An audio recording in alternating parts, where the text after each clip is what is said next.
Looking for a fun way to win up to 25 times your money this basketball season? Test your skills on Prize Picks, the most exciting way to play daily fantasy sports. Just select 2 or more players, pick more or less on their projection for a wide variety of stats, and place your entry. It's as easy as that. If you have the skills, you can turn $10 into $250 with just a few taps. Easy gameplay, quick withdrawals, and injury insurance on your picks are what make Prize Picks the #1 daily fantasy sports app. Ready to test your skills? Join the Prize Picks community of more than 7 million players who have already signed up. Right now, Prize Picks will match your first deposit up to $100. Just visit prizepicks.com/get100 and use code GET100. That's code GET100 at prizepicks.com/get100 for a first deposit match up to $100. Prize Picks, daily fantasy sports made easy.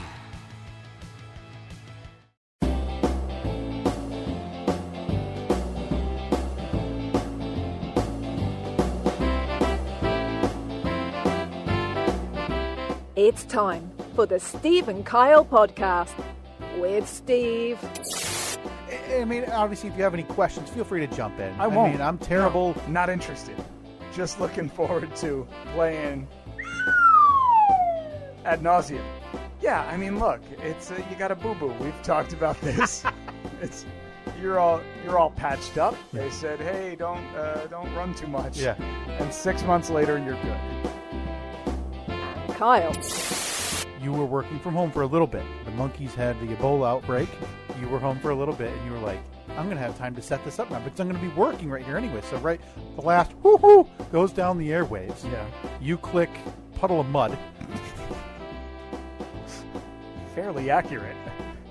Start telling them, hey, my connection's bad. Boom, you're out. 10:01.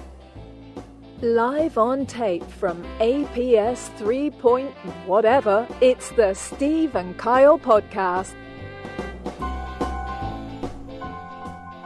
The incomparable Melissa Vaughn. The UK's own Melissa Vaughn. Thank you, Melissa. Now officially famous 2 continents. Mm-hmm. I mean, because we know she's uber famous Of course. in Europe. It goes Queen of England, Yeah. William and Kate, Mm-hmm. Who's the other one? Mr. Belvedere, Mr. Bean. Mr. Bean, Melissa Vaughn. So top 5. Not bad. Yeah. And then Is Mr. Belvedere British? I don't think he was. Now that I think about it. Well, if we It don't want sounds like a British name. Mr. Belvedere. Well, if Mr. Belvedere is not going to be number 3. Look, if Mr. Belvedere is not top 5 British people of all time, then I don't want to know who is. I mean, we could put it on the poll. Is Mr. Belvedere a top 5 British person of all time? Christopher Hewitt as the title character who takes a job as a butler with an American family, insinuating that he would not be American. Let me look at if Christopher Hewitt, the actor who played him, we lost him, Steve. Oh, yeah, he's been dead for a while. Lost him 20 years ago. He was born in Sussex, England. Wait. Oh, you smished your sentences together and made it sound like he was born 20 years ago in Sussex, England. No, we lost him 20 years ago. Hold on, I need some Mr. Belvedere audio. He was born in 1921 in Sussex, England. I apologize for mishmashing all of those words, but so do you have James Bond number 6? So I type in Mr. Belvedere talking, first video, the Mr. Belvedere when the kid got AIDS. Oh. All right. Oh. Got the Lynn Aloysius Belvedere. Oh, Aloysius. How do you spell? That's one of those ones that doesn't look at all like you would expect it to be spelled, right? Aloysius. That's it? That's it. Wait, Aloy, so alloy. Sius. Aloysius? Aloysius? Maybe it's Aloysius. Maybe it's not Aloysius. I'm pretty sure it's Aloysius. Maybe I made it a little bit too fancy. You know, because he's English. Right. And they're all fancy. They are. They are fancy. So Mr. Belvedere had to talk to a kid who got AIDS. Apparently. How do you think so that went? Is it on the poll yet? Is Mr. Belvedere in the top 5 British people of all time? Yeah, it'll be up on. Well, it says I don't have access to your wife. You know what? Yes, it's on the poll. It'll be up there in seconds. Nice. Mr. Belvedere. Wow. I didn't expect that. I have to tell you, Really Mr. Belvedere. We hit the ground running, man. Mr. Belvedere is a total blind spot for me in terms of I know nothing about the show, nothing about the character. I'd only heard the term Mr. Belvedere. So you never watched it? Never watched it. I didn't even know he was a butler or nanny that was British. Mm-hmm. Yeah.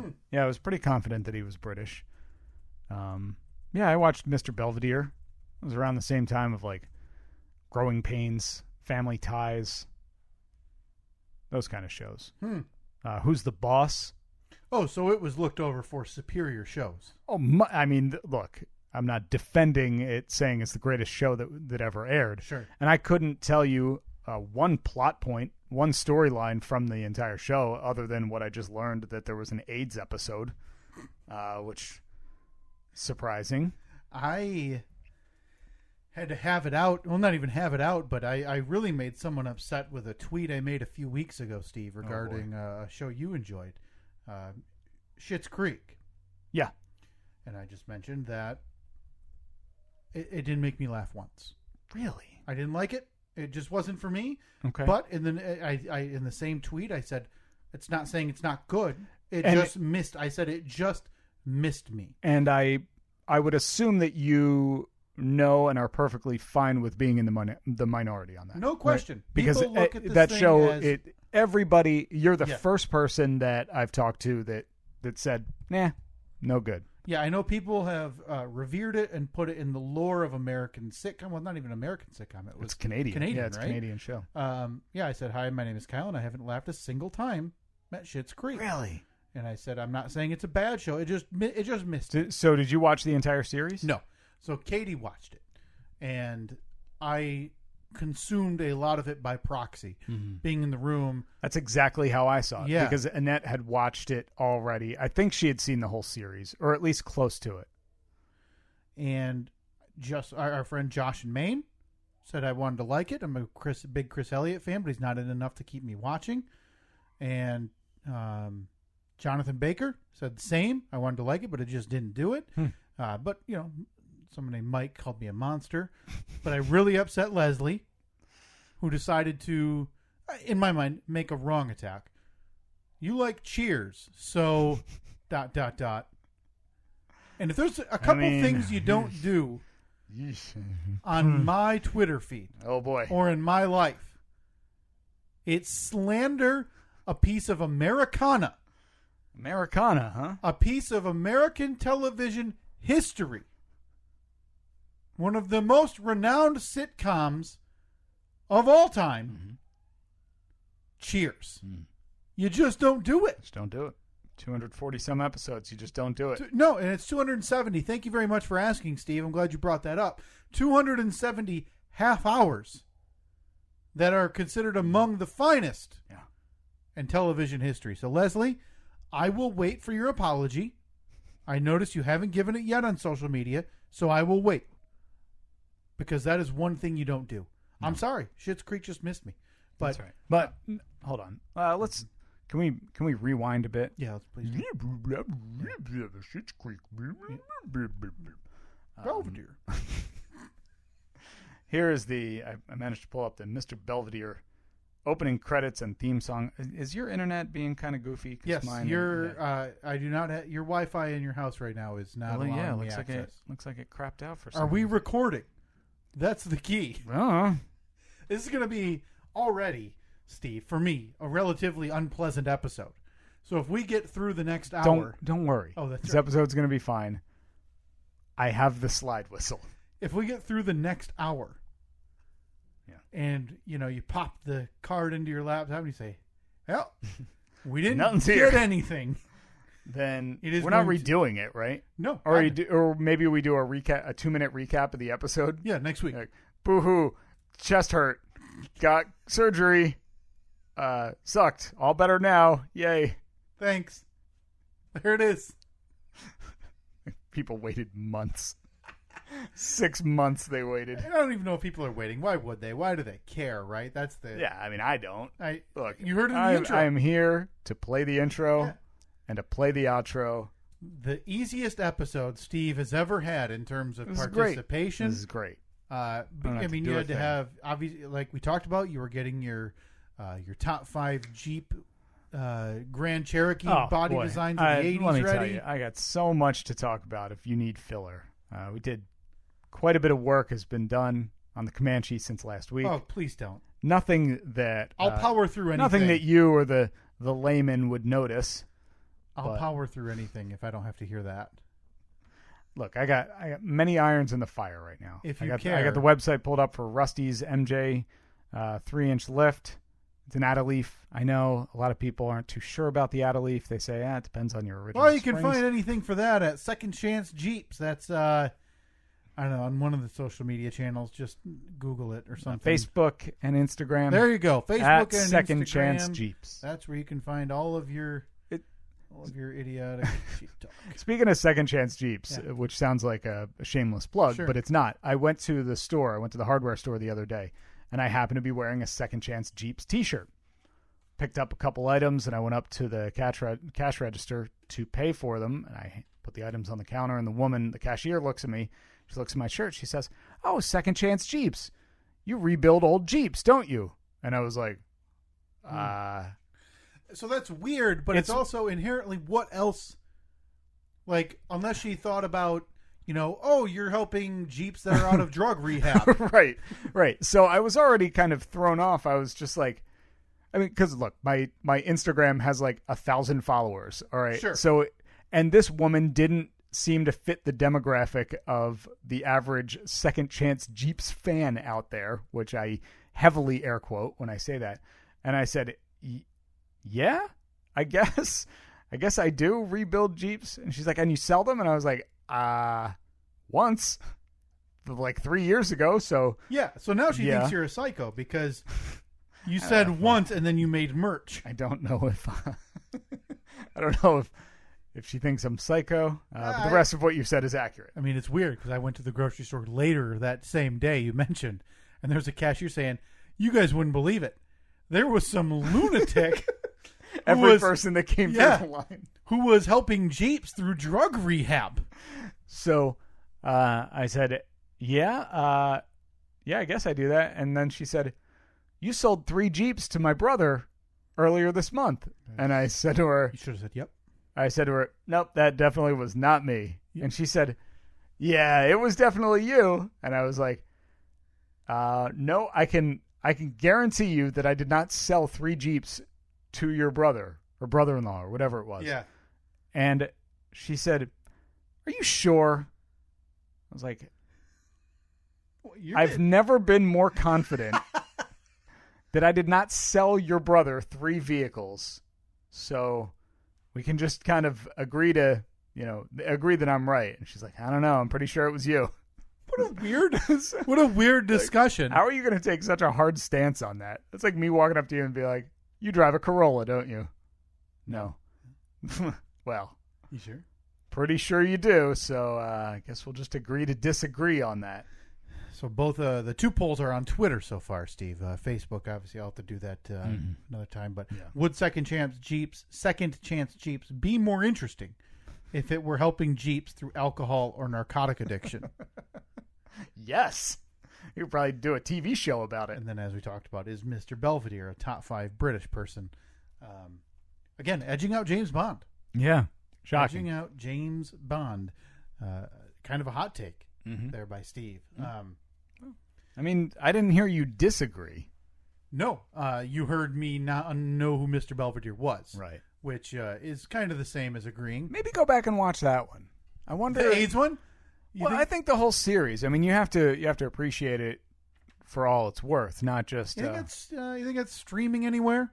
Oh, I bet. I'm watching The Wonder Years right now. I'm sure that Mr. Belvedere is. Although The Wonder Years is obviously a far superior show. It's like streaming seasons 1 and 2 are on Amazon. How many seasons was this piece of crap?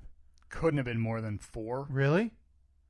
And so this is he's just a uppity British man who becomes a butler. Essentially, yeah. Super interesting. Well, you know what? All I can say is I'll throw it on the list. I'm sure I'll get to it. You know something? Just give yourself a little taste. Maybe when you're sitting around later today, you got 23 minutes to kill. Pop in a Mr. Belvedere. If it grabs you, hold on tight because it's going to be a hell of a ride. It looks like somebody illegally uploaded the pilot to one of those video site, Daily Motion. Okay. That's all I see for streaming. So maybe I'll give the pilot of Mr. Belvedere a chance. I appreciate that. Now I'm seeing they did a Mr. Belvedere cast reunion on Zoom last year during the quarantine. How do you do the Mr. Belvedere cast reunion without Mr. Belvedere? He's dead. I said nearly 20 years. I couldn't name one other character on the show.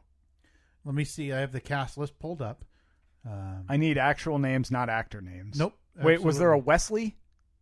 There was a Wesley. There was a Wesley. It sounds like Wesley was probably one of the kids. Yeah, Wesley was the kid because Bryce he Beckham. got because.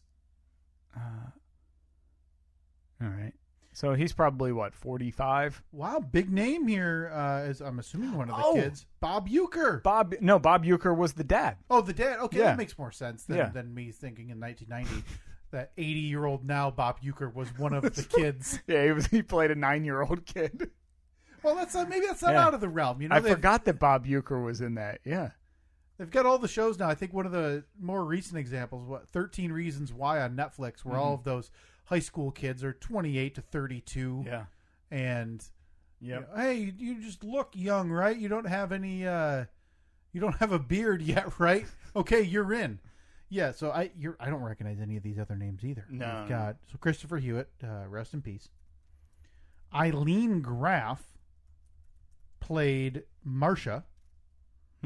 Rob Stone played Kevin. Tracy Wells Okay, I remember played that name. Heather. Bryce Beckham played Wesley. Tracy Wells. She's been in something somewhat recent, I think. Oof. I am Clicking on the IMDb. well, I'm on the Wikipedia and they don't even have. She was a guest star on Growing Pains. I don't think you've seen her in it. My impression is she doesn't act anymore. No, I know Okay. she doesn't act. She's a realtor.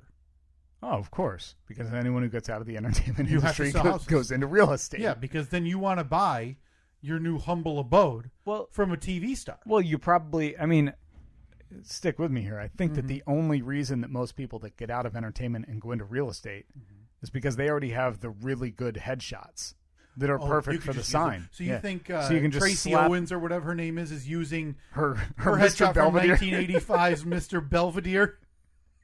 Exactly. I mean, it would be a shame to why are you going to spend a couple $100 on new headshots? They're going to meet her at the coffee shop to talk about what they're looking for in a home, and I don't think she's here yet. I'm looking for a 9-year-old child realtor. Blonde woman from the corner of the coffee shop just waving frantically. No, it can't be her. It's like one in TV shows or sitcoms where they have somebody meet for a blind date, and then they just ignore the person They once just they walk see into them. one door and turn around and walk right back out. That was one of the cringeworthy scenes from The Office, if I remember right. Oh, yeah. Michael Scott. Michael was meeting with, I think it was Pam's mom, landlord or something. something. Oh, yeah, that's right. Yeah, it was a landlord. And, oh, God. Well, Steve, Is it time? I think it's time. Is it, Don't mind me.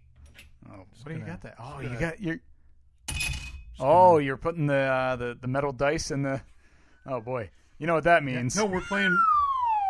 Time for things to be a real bummer from here on out.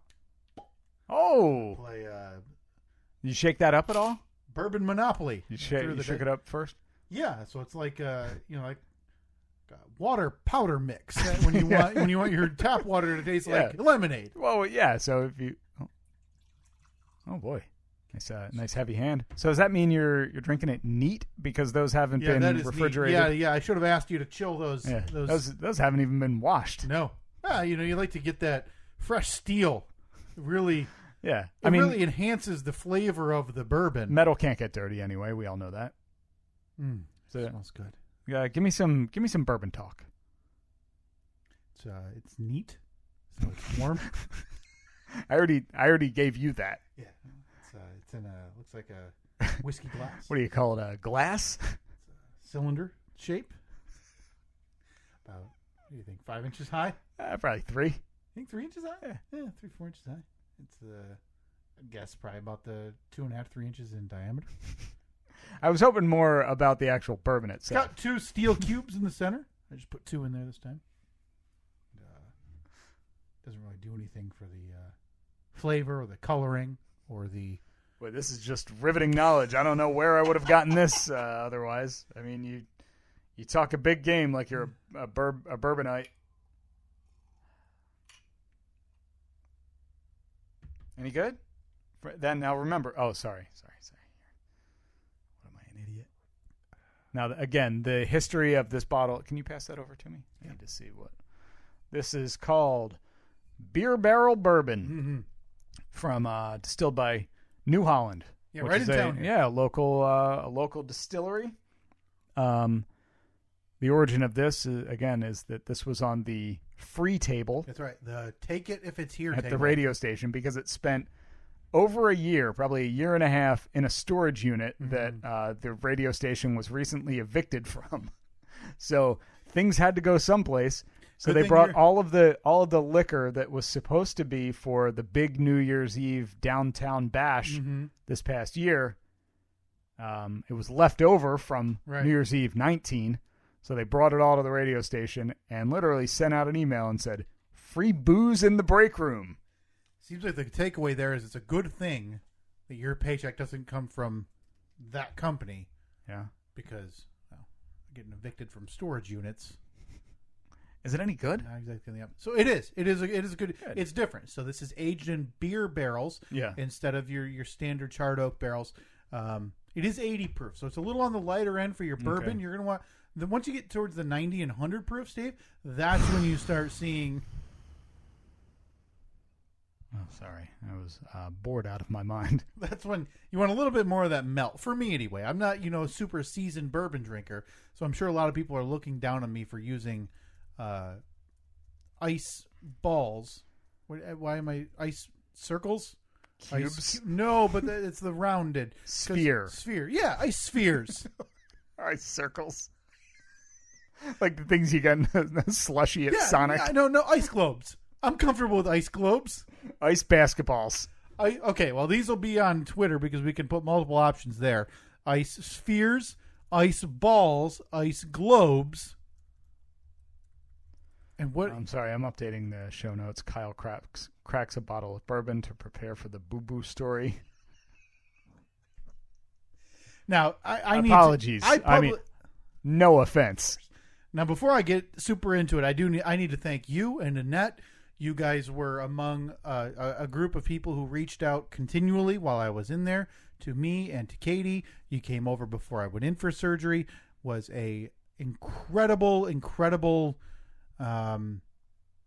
help in terms of getting me ready for it mentally, as well as just bracing myself for what was to come, to know that you guys were there. That was incredibly thoughtful, and thank you very much. I don't want to brag, but I did give you a pretty good gift bag that had a magazine with biographies. I still read it. It's right in the restroom. Of all 40, well, at that 45. Time it would have been 45 presidents. Yep, that is it. You came over. Little sticker shock when I went to the... You told that story. I got you that. I got you some candies, little things like that. I figured I'd get up to the register and it would be about $8-9. It was $26. And the magazine I think was $13. I said, well, I can't turn back now. And if I remember right, you included there was some tea, which somebody on our staff snuck in and included that in your solstice gift. Man, feels kind of rude. Yeah, I thought it looked familiar, but couldn't place it. Came over with some wall art from Cricket Corner. Of course, it was just the quote by Coach. It was fantastic. So thank you very much during a very difficult time. That was a nice relief. So happy to help. To very briefly recap what happened in late October, I was having. I woke up in the middle of the night. Wait, hold on. Oh, sorry. That's right. We need the slide whistle ready. Okay, thank you. Things are getting bad. Yeah. This is. And I told this part already, so it's going to be a brief recap. Had some jaw pain overnight.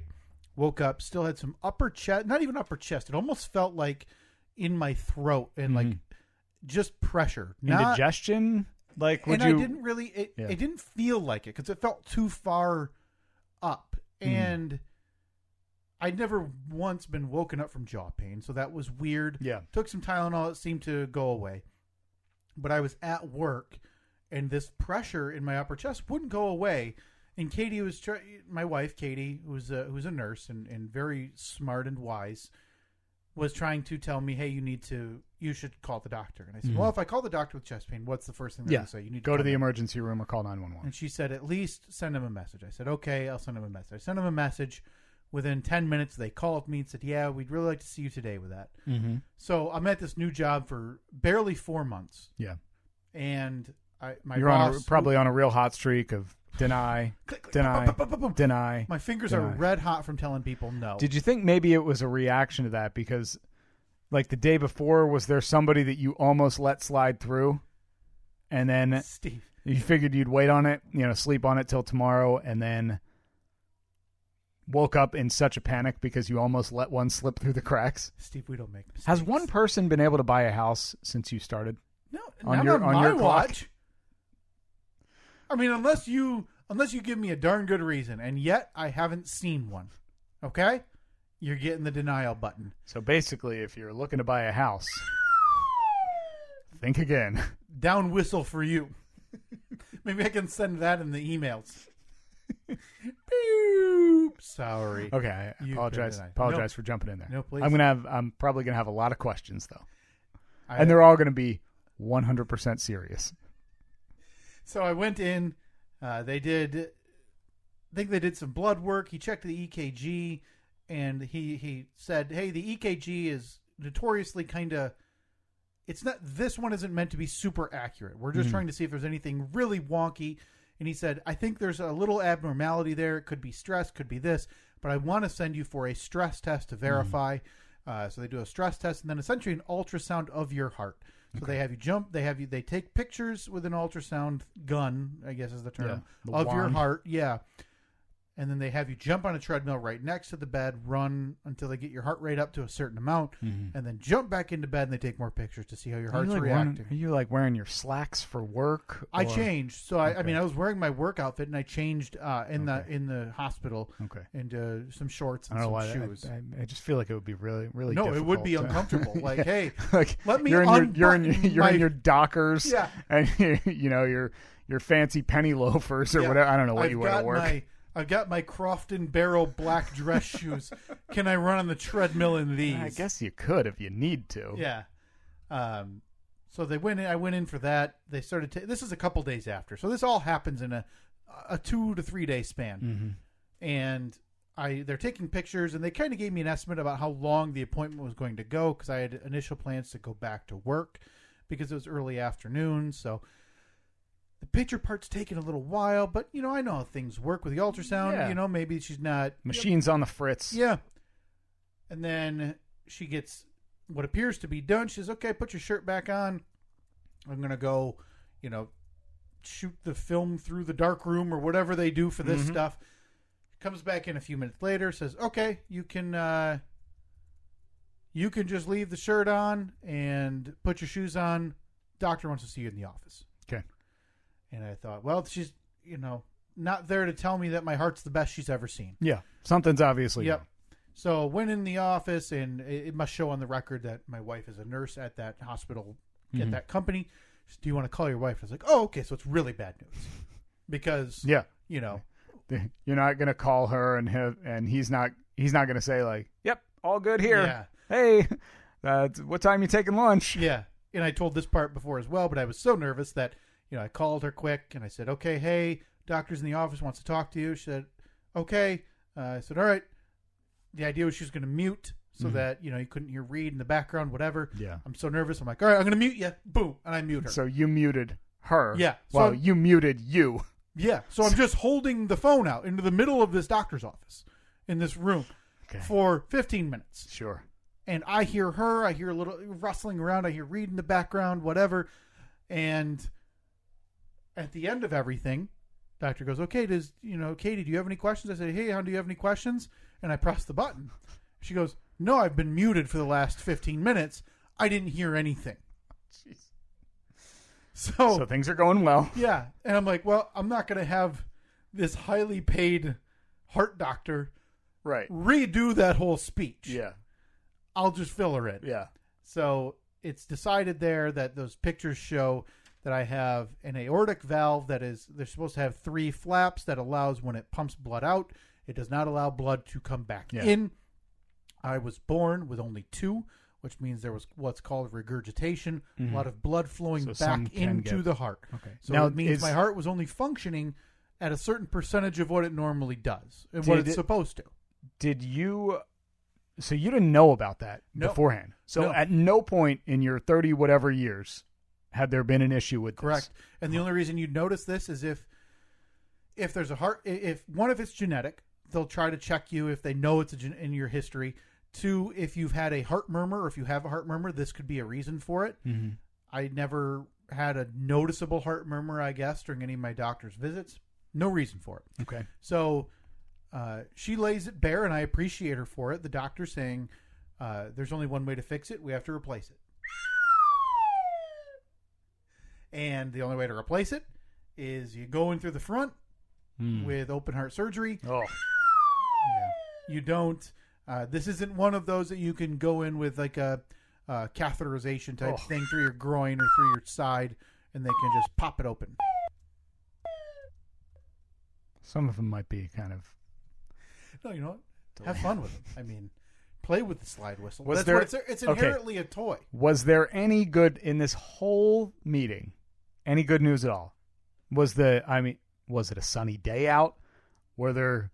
No, it was October. Peanut M&Ms in the vending machine. I mean, it was 2 days before. It was the week before Halloween, so I was looking forward to that. Right? Hey, all right. And also, she told me, hey, you're probably not going to die. Hey, right? Two things. Yeah, exactly. So yeah. So if you're keeping track at home, a couple positives. Couple. So I left there under the direct information that, hey, we're going in through the front of your chest, and we're going to do it soon. So this is full-on open heart surgery, so no way around it. Right now, it's not, you're not going to die right now. She said it's not, but eventually, at any point, this thing, you could enter what's called heart failure, and, your aorta's working so hard, it could have an aneurysm, and once that thing goes, you're gone in a second. Right. So she said, it's not like we're going to keep you here today to do it, but you're top of the list. We're going to have to get you in for this to do it. Now, did they give any specific instructions, do not, a list of don't do's? Yeah. Don't go for a run, don't do high intensity stuff. Yeah, it was more high intensity. They didn't tell me no running, but it was the implication because it was don't be lifting 30, 50 pounds right now. What about scary movies? Because I know that you like things, bats. They say avoid bats. Yeah, definitely. Avoid things masks. And things that go bump in the night. Right. Yeah. No direct. I mean, talk about a real bummer leading up to the Halloween season. I mean, no direct reference to horror movies, but I guess you're probably right. The implication was probably, hey, avoid that. Just go ahead and watch, a couple of Matthew McConaughey, Kate Hudson romantic comedies. Yeah, maybe start the Christmas season a little bit early. Keep it light, So, yeah, hey, just take it really easy until we can get you in for surgery. So okay, no big deal. So within a week, they had me referred to a surgeon. I met with him. And the worst part, as we've talked about, and I think a lot of people would agree, is the waiting. Meet with him, and in my mind, I'm like, all right, as soon as we can. Get me on the list. Well, the waiting, plus that was right around the time that this state especially was going through a huge surge. Correct. And it was COVID a little numbers. before. It was right before. It was when it started on the uptick for its second time.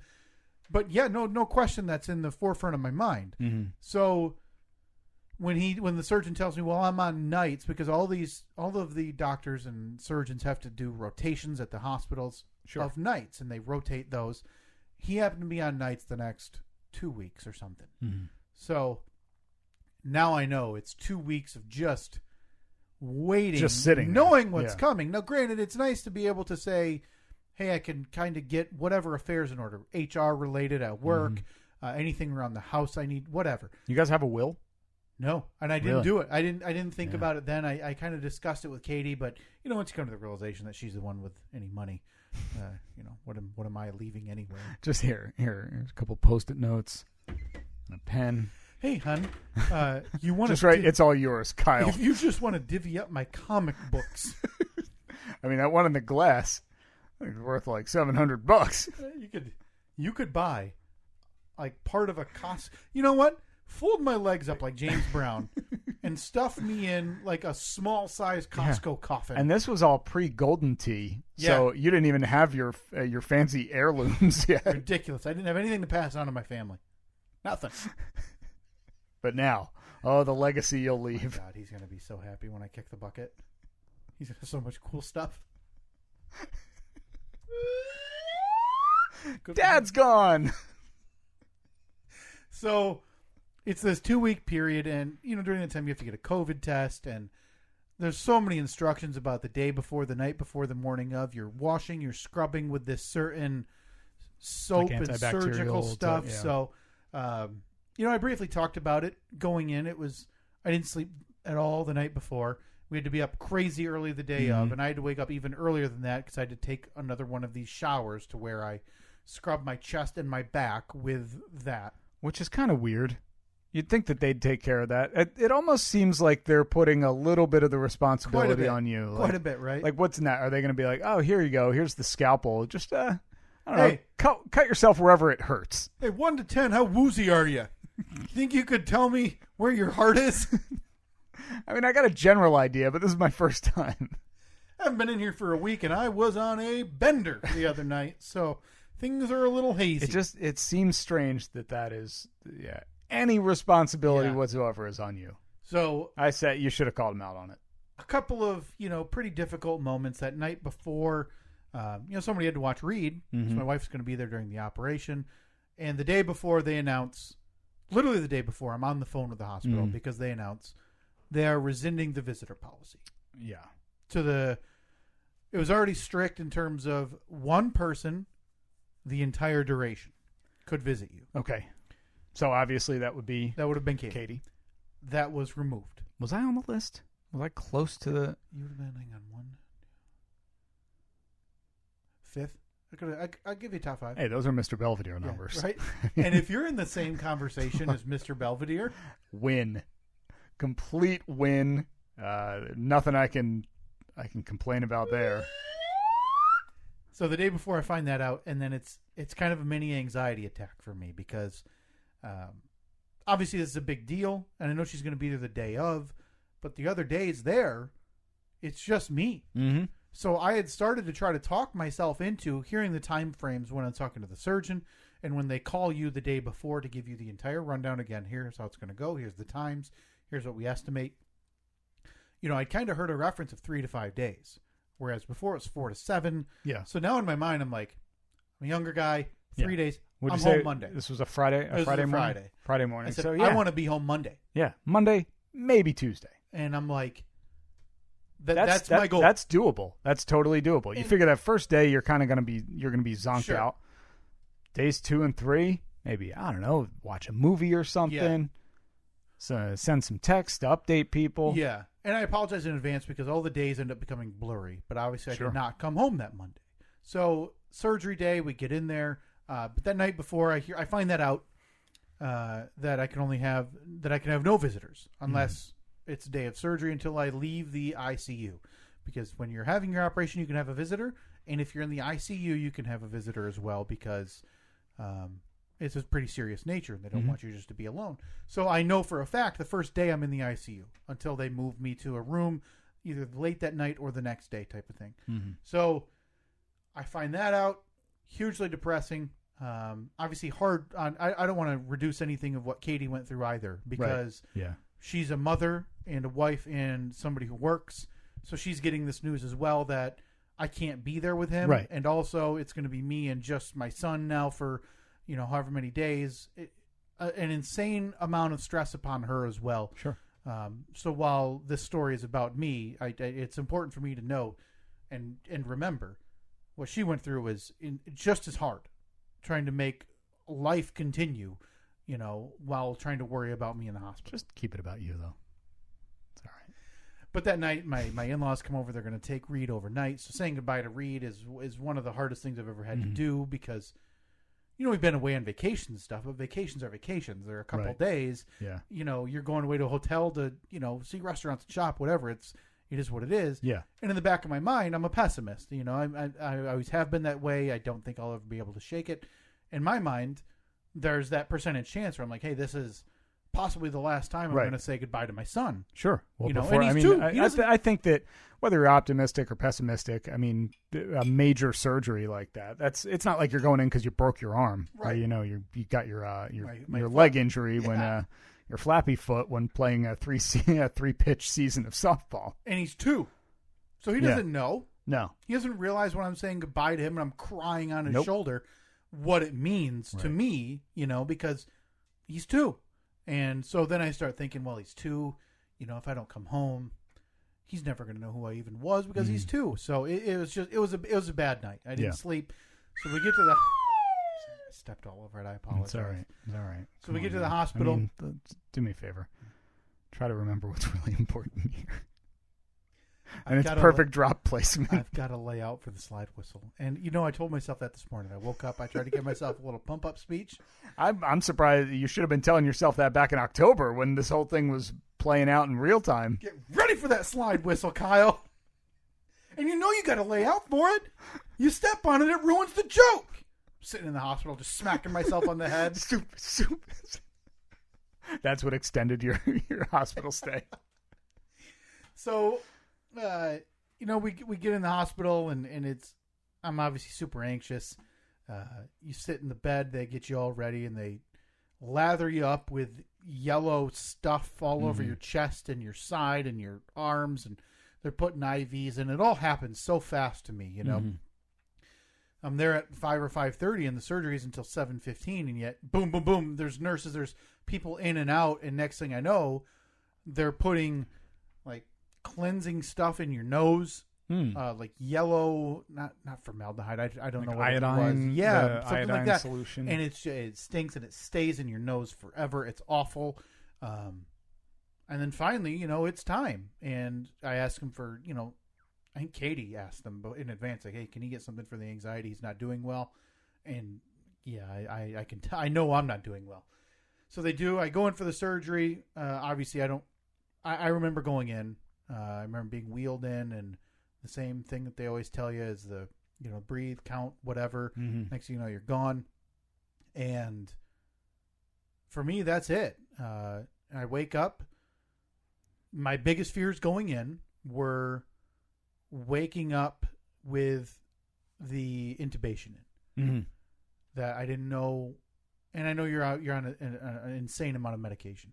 So my biggest fear is waking up feeling that in my throat. Okay, so it's going completely. It goes all the way down. Gotcha. That's what. So when you're on this surgery, you're intubated, and you go on. I think it's called heart-lung bypass.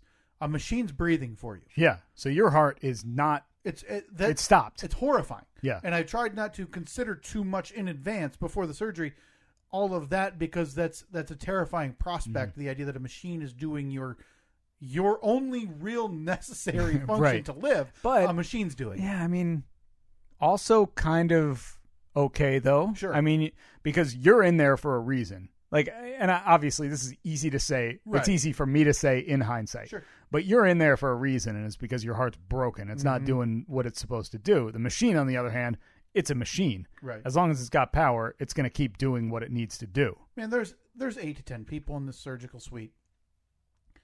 When you see that, it's a little more comforting, right? Yeah. You have a heart surgeon, you have nurses, you have anesthesiology, you have all of these people there that are, presumably very good at what they do. But it doesn't reduce the idea that in seconds I'm going to be asleep and they're slicing me open and sawing me open through the center of my sternum. Oof. So it ended up being about, from what I now am told, about 9 hours or so. I got about 5 o'clock. Katie told me I was out and I was wheeled into recovery. And now Katie's an ER nurse. Katie has seen people in all different states of health and bad health. And one of my biggest fears going in to this was I am still stuck with an image of when my father had triple bypass surgery years ago. Okay, I think it was more than 10 years ago at this point. And we're all waiting in the room or in the lobby, and doctor comes out and says, "Okay, he's in the room. You guys can go see him. He's out. He's going to be out for a little while." And I rounded that corner, and he's still the intubation in, Mm-hmm. and it's not just a tiny tube going in.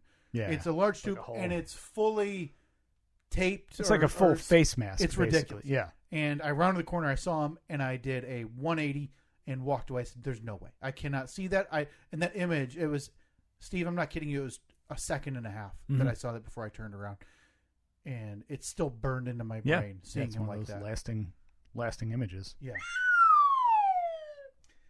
So I part of me, Look, by the way, if you need a joke at any time. Oh, yeah. No, trust me. Let me know. We will. I had told Katie, not trying to be a tough guy, but like, hey, you don't need to go in there, obviously, when I'm still asleep. Like, I remember my dad, I said, "I know you've seen that, people," but I said, for me, it scarred me. You don't need to see me like that. She said, "No, I'll be fine. Well, after the fact. Again, I mean, she sees it right, probably on a regular basis. But she's told me now in hindsight, hey, that was really, really hard. Because seeing somebody like that is one thing. Seeing, Bill, a 50-year-old so-and-so who came into the yard, somebody you don't one know. thing. But seeing, your husband, that was a little harder for her. So she did see me when I was like that. She ended up going away for something for a few minutes. And in that time of when she was gone before she got back, I came out of it. Luckily, thank God for me, I don't remember that at all. I don't remember waking up feeling intubation, which was one of my biggest fears. I had two pretty decent-sized fears. That was one of them. Don't remember anything about that. But I remember being awake, and I remember Katie being in the room, but I feel like I don't remember any vision. I don't remember. In my mind, I feel like my eyes were closed. Now, she said they weren't. She said I was awake, and my eyes were open, and I was talking to her. Sure. Having a conversation. But probably just so many drugs in your system. It's black. And I still remember having some of these conversations, and she reminds me still. I told her, she was up by the bed at one point, and I said, "Hey, don't tell Watson," which is our wiener dog, "but you're my best friend." Well, I mean, that's uplifting. The slide whistle up. And I remember just very little about that room. I remember they wanted to stand me up, which is it's hard at that point. Sure. But how remember many? one of and this is like right after surgery. Yeah, this was a a couple hours. Oh, wow. Yeah, and I remember one of the nurses, and I complained about him a couple of times to Katie. He might have been in the room again. My vision's black. I don't know what he looks like. I remember his name, and I'm not going to say it because it's not fair. But did you say like, "Hey, that guy Ed, he's the worst"? He was very aggressive about standing up or doing something. Okay. And I turned to Katie and I said something about like, "Boy, really aggressive, that guy." And then he came back in, and he was one of the people who helped me stand up, because obviously it takes a little bit of help to get up right then. And I was like, "Geez, man, take it easy." Something like that, because he was pretty rough, getting me up. I don't know if I had made him mad by calling him rude when he was in the room the first time. Whatever. So after that, I don't remember much. I remember they said they're going to bring me to a room. Katie had to leave. I said, "Hey, I'll see you in a few days." In my mind, the surgery went well. Yeah. That's what the surgeon told Katie. There was a few. So what they did was they replaced the aortic valve with a artificial pig or cow valve in there. While they were in there, they also did a bypass on one of my arteries in my heart that had a decent sized blockage, because they said, while we're in there, we might as well. Mm-hmm. They just have that like at the ready. Well, I think that's easy for them, because they're literally just chop and then rehook. But I'm saying because I mean the parts. Like, well, no, they knew in advance that they were going to do the bypass. Oh, I got you. So before, after the stress test and the ultrasound, I had to go in for a full CT scan of everything, because they needed to see it with the dye, where they shoot dye into you. Right. Because they need to see exactly where it's leaking. Okay. And so that they got a full picture of my heart during the weeks that I had to wait. Right. To where they saw, hey, there's a blockage here. It's not a major one. It's not going to put you're not in any huge risk for a heart attack with this. But while you're in there, we're cutting you open anyway. Yeah. Let's fix it while we can. So, sure, no big deal. So they were going to take a vein from my leg for that. So they did. All went fine. He said that the valve, he told Katie the valve was a little more screwed up than they anticipated, which has been a running theme through all three of my surgeries that I can remember in my adult. When my brother broke my nose, And the surgeon told Katie. Oh, by the way, we're gonna lose Robert in about 11 minutes. Oh my God, I gotta pick up the pace. I'm sorry. The surgeon, I just want him to hear the end of the story. Yeah, no, I know he doesn't know. He's been waiting. Haven't talked to him in months. How you doing out there? How are those kids? What are they, Bobby and 5 and 8 now. Oh my God. The surgeon who fixed my nose, it's like, yeah, I think it was really broken in there, like a lot of pieces. You never want to hear that after a surgery on you. There were a lot of pieces in there. And then the Achilles, it said like, yeah, it was in really bad shape down there. And now this, they said that the valve was even worse than they initially even thought in terms of what type of shape it was in. So surgeon went fine. They got me into my room.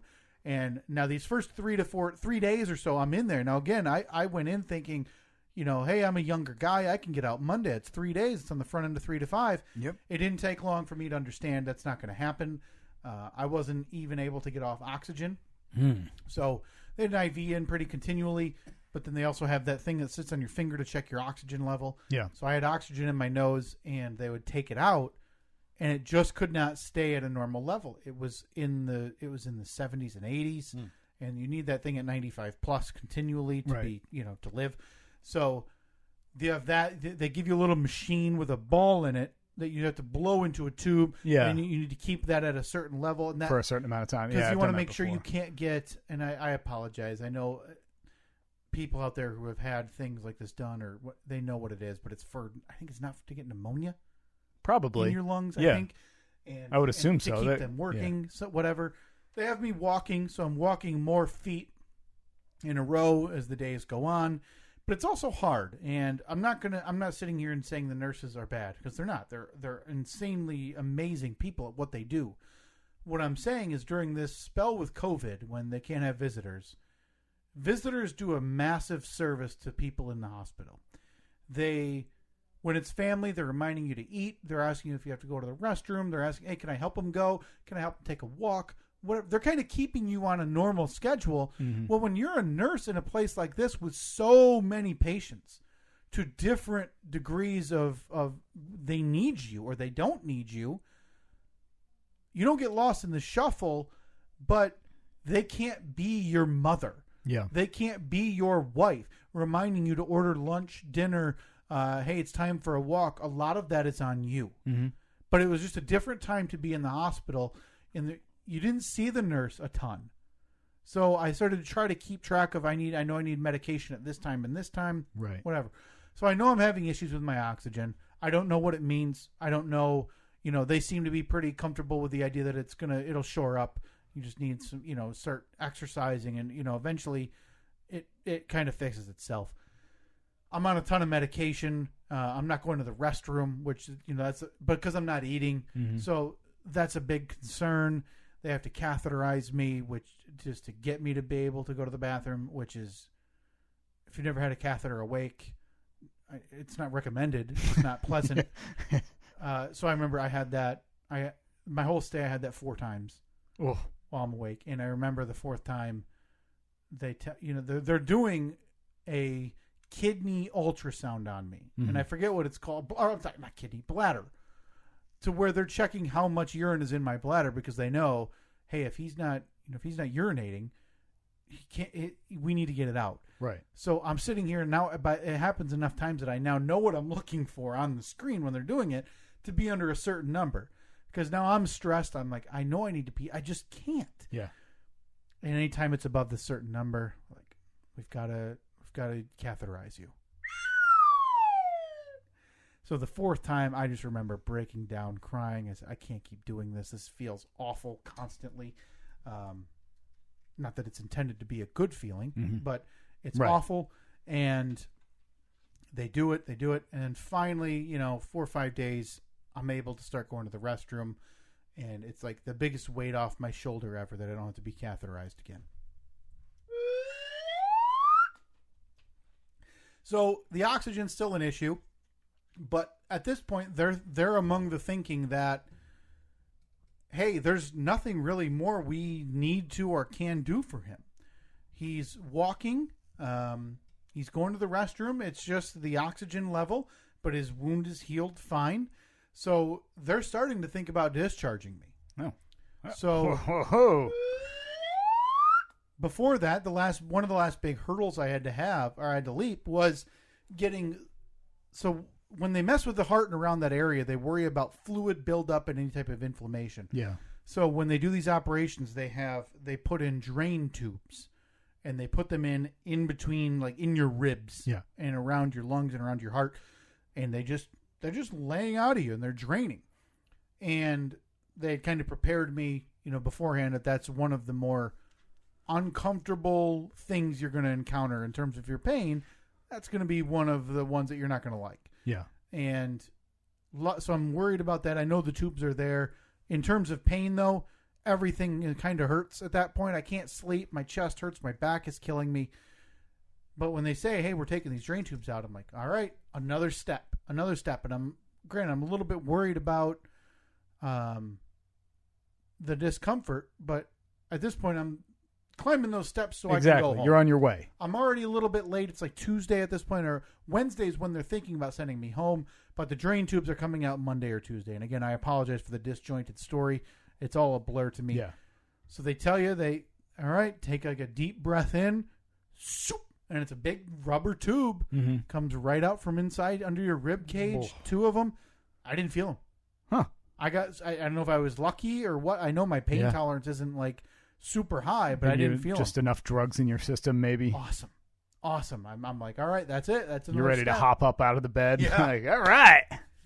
There's still some fluid buildup though, so at some point before I'm leaving, they're talking. It's called a pleural effusion. And Steve, I'm going to describe to you how they have to fix that. Okay. So there's a little fluid, and they can tell when you cough. They're checking your lungs like 4 times a day. Every time a nurse comes in, checking your lungs, and still sounds like there's a little fluid in there. So you kind of lean against a table, like you're standing up, kind of bent over a table, and from behind, they insert a massively long needle into your lung. Oh, cool. And that's, go, You mean... No, not that. Yeah, that. They grab that fluid and take it out. So, do they numb you for that? No, man. Oh, cool. I mean, why would they? So, they tell me that's going to happen, so... Luckily... I mean, one time, I guess, you can probably deal with it. Yeah. Was this a multiple time thing? Well, I'll say this to bring it to the end. That didn't end up having to happen. Oh, good. In hindsight, I would have preferred simply that happened. Because they're going to have to do that as part of, hey, we just need to get that fluid out. That's part of me going home. Mm-hmm. So at this point, I've talked for years. I'm terrified of needles. A little bit better if you can't see it, at least. Sure. But the idea that this thing has to go through my back into my lung. Yeah, that's a long, horrifying. Why can't they go through? I think it's rib cage related. Like they'd have to kind of go around it type of thing. Thread the needle kind of deal. Not interested. So they need to do that, but then they're also, hey, to send you home because you're having issues urinating, they're going to send me home with a catheter for 2 weeks. Okay. So that was another, how do I explain to these people that I have a 2-year-old, 2 dogs, who aren't going to listen when I say, no, dogs, you can't jump on my lap because you might step on my urine bag. Yeah. But everybody that is there that is in a similar situation, everyone has an excuse why they don't want to. It's just in my mind, one, it's not comfortable, obviously, and 2, I'm like, that's the last thing you want to go home with because then you have to come back and they have to take it out, which is the equal amount of discomfort when they pull, again, a very long needle out from, Yeah. So I'm terrified. This isn't the go home that I imagined. It's already Tuesday to Wednesday, so I've already been in there longer than, again, pipe dream of what I wanted to be. Yeah. So Wednesday, I'm trying to force myself to eat more because I'd have trouble eating. I ordered something from the menu. They bring it up, and I remember it was like just a fried chicken tender, and I had a small can of Diet Sierra Mist, right? So just like a clear soda. And I remember I'm sitting up, the TV's on, which I hadn't had the TV on because I didn't, it's depressing. Mm-hmm. I didn't feel like doing anything.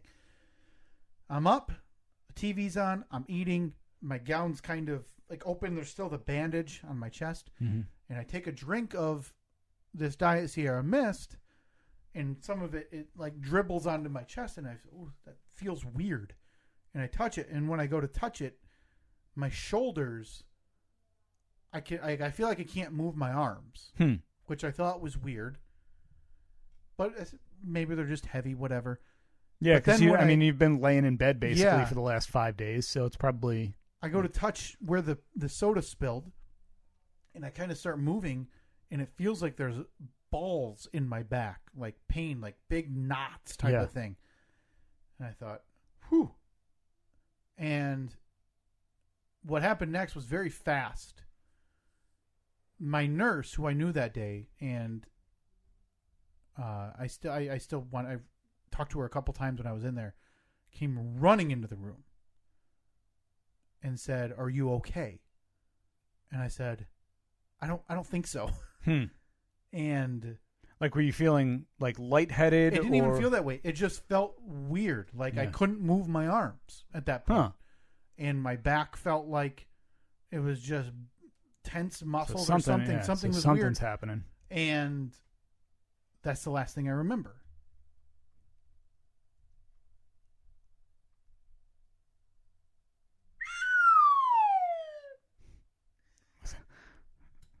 Was that inappropriate there? No.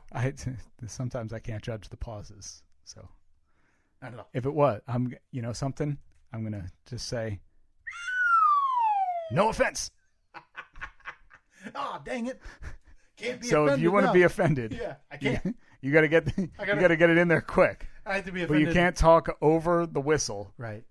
A lot of things into consideration. It's a tight cap.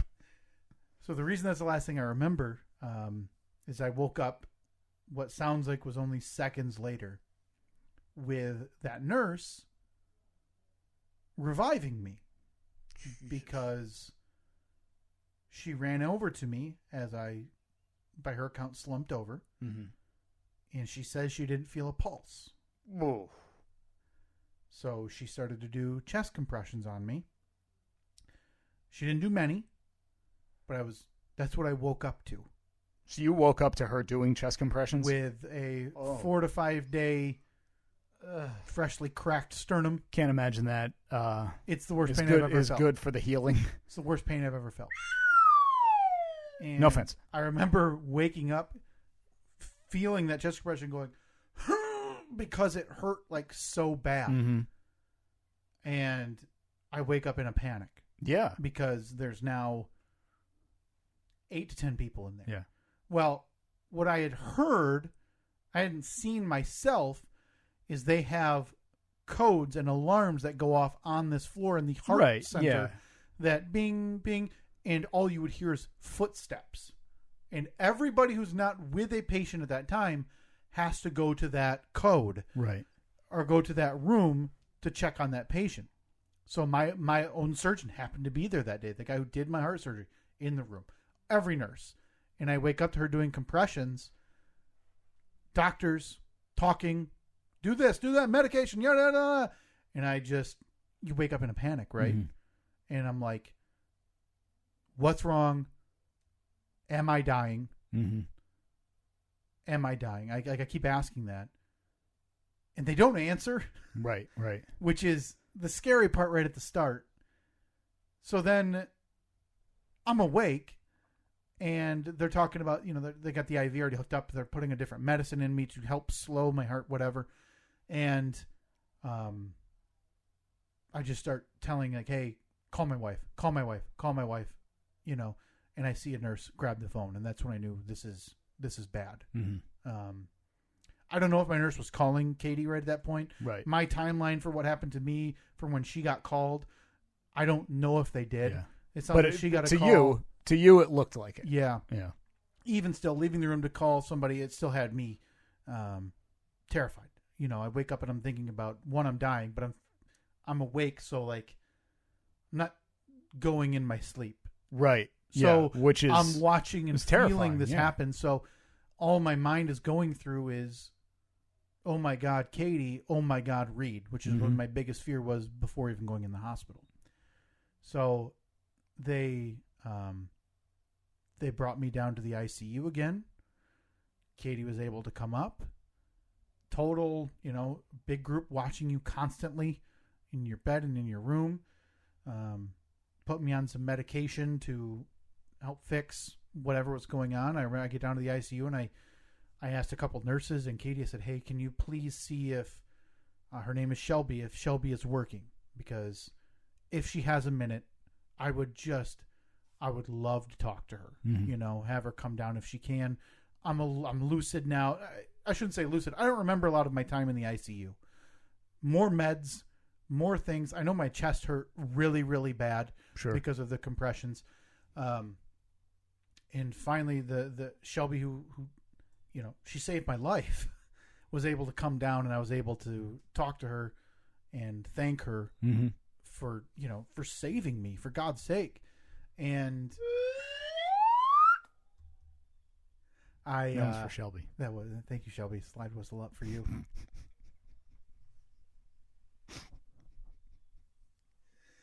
She had said that she had been monitoring. She was at like the nurse's station. So she, they have the monitors for all of every patient there up on a wall type of thing. And she had been seeing mine, and my heart rate had kind of increased to, it was high. It was over 100. Shouldn't be that way. No. I didn't feel it though, which is what That's felt weird to me. But I mean, you were probably, because you were obviously still in pain from the surgery, you were probably feeling a million other things. Yeah. And with medications and everything, like drugs coursing through you. It's just so... I guess I wouldn't be surprised that it wasn't something that you immediately felt. Yeah. And they, she told me that I saw that, and then I saw it spike. She said I saw it go over 200 beats per minute. Oh, she said it. Wow, that's like what, 3 times faster than it should be? Well, my resting heart rate is about 60. Okay, yeah, so it ended up getting to 250 beats per minute. 250, which is what they call it's heart arrhythmia. Oh, so they had to do some medication to kind of. They almost shocked me when I was awake. Oh, they almost used the defibrillator when I was awake. She said. To bring it back down, to settle it down to a normal state. I always think of when it goes to zero. You always think of the paddles, to bring it up from nothing. But I guess I wouldn't realize that it also brings it down. Yeah, those paddles just try to reset the rhythm. Okay, so thank God they didn't. Thank God. I can't imagine it. I can't imagine anything that would be more traumatizing than that. Yeah, and. So being able to see her and just thank her for legitimately, and I'm sure she sees so many patients, Steve, so many, and I'm sure so many people have issues and have to thank her for this. But like in my mind, and nobody's going to be able to change my mind on it. Even her, she saved my life. She was there. She was the one that did what needed to be done. Somebody else, would have been in the room, but. I don't care. She came in. She saw what was going on. She, started the compressions, which is what woke me back up. Well, she knew what to do. She saved my life, so I was able to thank her for that. I was in the ICU. Katie was there, which was nice. But again, I don't remember much of it. I just remember being out of it. I do remember the next day she came back because I was still in the ICU on Thursday. And this is when I start to get a little more lucid in terms of days and dates. So this is Thursday. Katie's still there with me. I'm starting to feel okay. In my mind, this is 6 days in, right? Yeah. Because your surgery was on a Friday. Yeah. So Now, they don't know why that happened. My surgeon came in the next day, saw Katie, and told Katie, normally I go home, have dinner, wife, kids, all this, play with my kids, go to bed, come back, do it again. So last night I stayed up. I barely slept. I was reading journals, medical journals, stuff to try to figure out why that happened. Okay, so this is a rare thing. Heart arrhythmia happens, and arrhythmia is basically just any time it's out of the ordinary rhythm. Yeah. Okay, whether it's low, high. Yep. He goes, I don't know. I honestly don't know why that happened. They did all the tests afterwards. They did an ultrasound, whatever. Another CT scan to see, was something wrong with the valve? Was something not? Yeah. He said, everything looks great. Everything's great. We just can't explain it.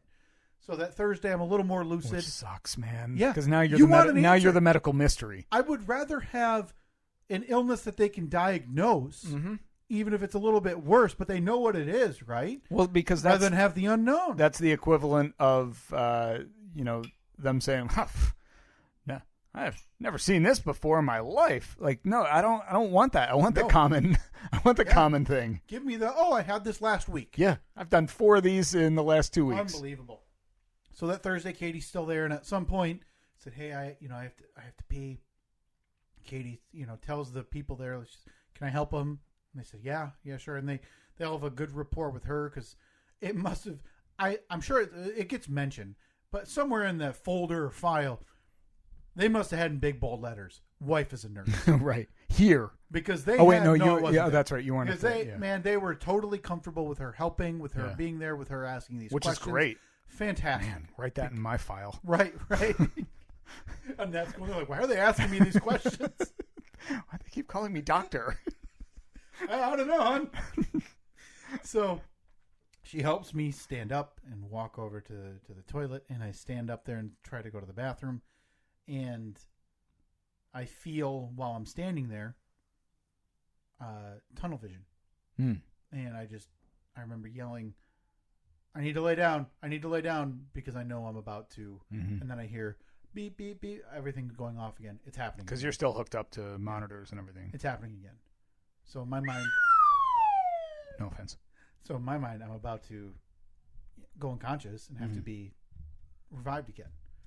So they helped me get over to the bed really quickly and lay down. And I was able to kind of work through it, I guess. They didn't... Like it stabilized on its own. They didn't have to. Yeah, they didn't have. Obviously, they didn't shock me. They didn't have to do any chest compressions or anything weird.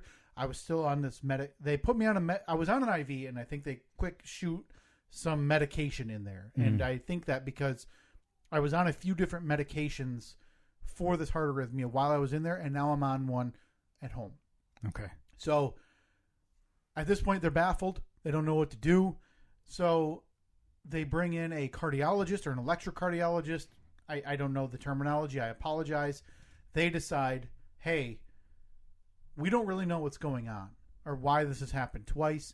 My surgeon seems to think his explanation, and I don't mean this to sound flippant because it's not.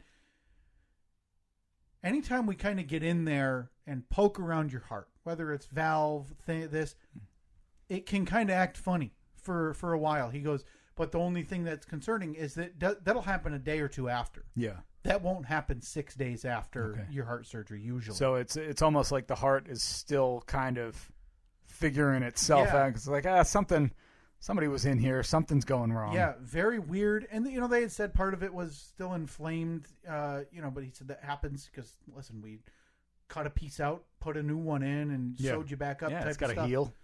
So that Thursday comes and that happens, and they said, okay, we're going to keep you on, this medicine. I'm going to bring you back up to a room, which means bye-bye to my wife again. Mm-hmm. And then I start having meetings with cardiologists or an electrocardiologist, whatever it was. The thinking is that now, because we don't really know why that happened, but they told, I forget if they told me or if they told Katie, they said it's a good thing it happened here because instead of, planning him going home, you'd be planning his funeral. No offense. Which is a scary thing to hear. Yeah. Yeah, I would imagine so. Mm-hmm.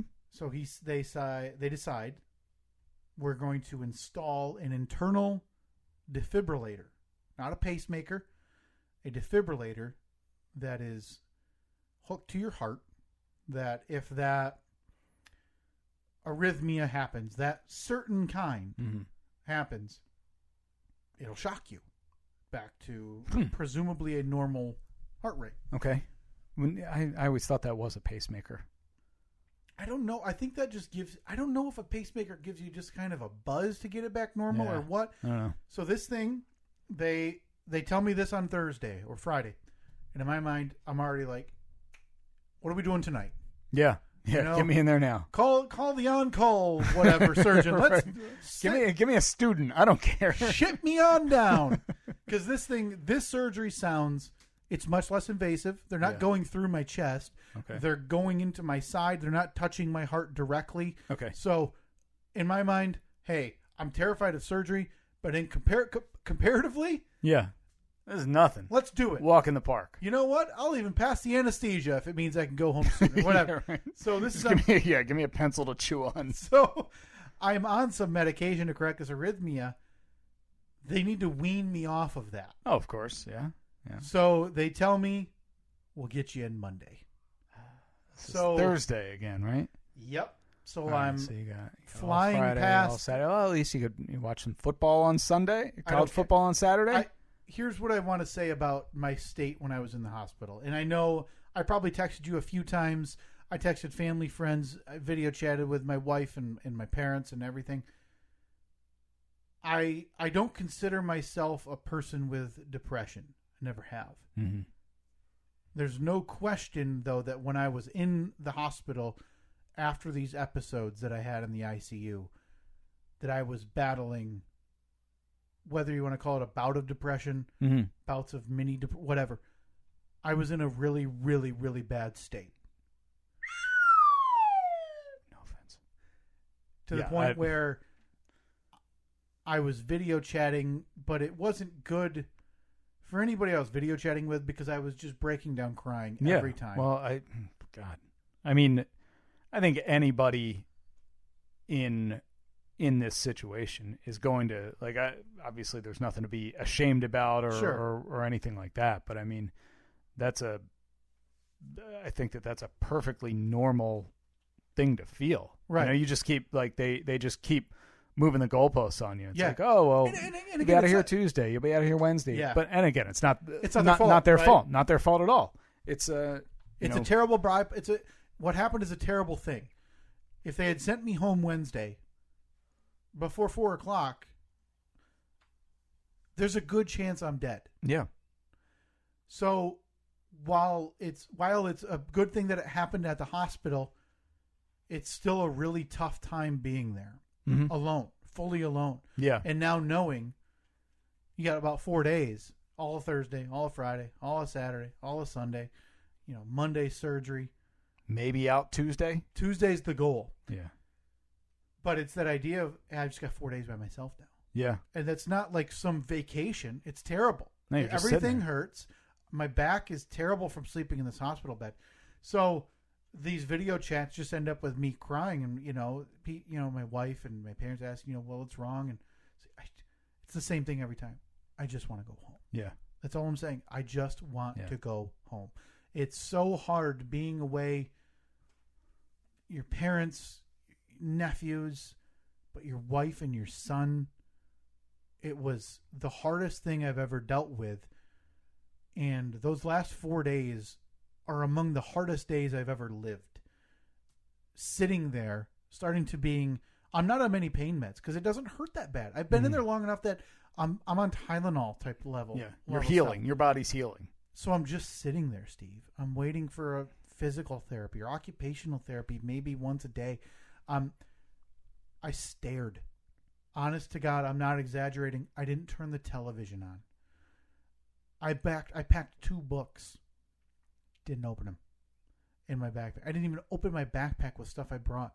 My mom made me like a little flip book of photos of Reed to look at. Nothing. I just sat there. It was total, unlike I'd ever felt in my life. Except the presidential magazine. I mean, how else are you going to learn all those facts about Ulysses S. Grant? Oh, God, what a drunk he was, right? I mean, talk about the issue of a war hero being elevated to the level of president based on his wartime merits. It happened with Eisenhower. But as you heard in my top 10 presidents, I included Eisenhower on my... No offense. So, by Sunday, I decided to turn on the TV. Mm-hmm. But that's also a little bit of, tomorrow's a day, guys. Yeah, tomorrow's a day. Like, exactly. Hey, up, and at 'em, nurses and docs. Let's go. Yeah, going on vacation tomorrow. You know, you get that little bit of energy the and day Sunday, before. I lost, and I'll be the first to admit it, I lost any type of patience I had with the hospital, the nurses, the doctors. I honestly thought you were going to say I lost a lot of money gambling because I can completely imagine you being the guy who is just gambling nonstop on, you know, DraftKings or whatever, like out of surgery, your eyes open. Give me my phone. Wimbledon's happening. I need Sitsipas with over 10 aces. Did the Cardinals cover the spread? So Sunday comes, and I'm ready for the surgery the next day. I'm asking the nurse, and I'm not going to name her name. I don't even remember her name. The worst nurse I had was on Sunday, and I don't mean that in terms of just care. I mean that in terms of any type of understanding. She's asking me okay, and how do you want this medication? And I said, I haven't had that medication in 5 days. She said, okay, so you don't want it? And it was one that is supposed to help you urinate. Yeah. No, I'm all set. All good. And like, why?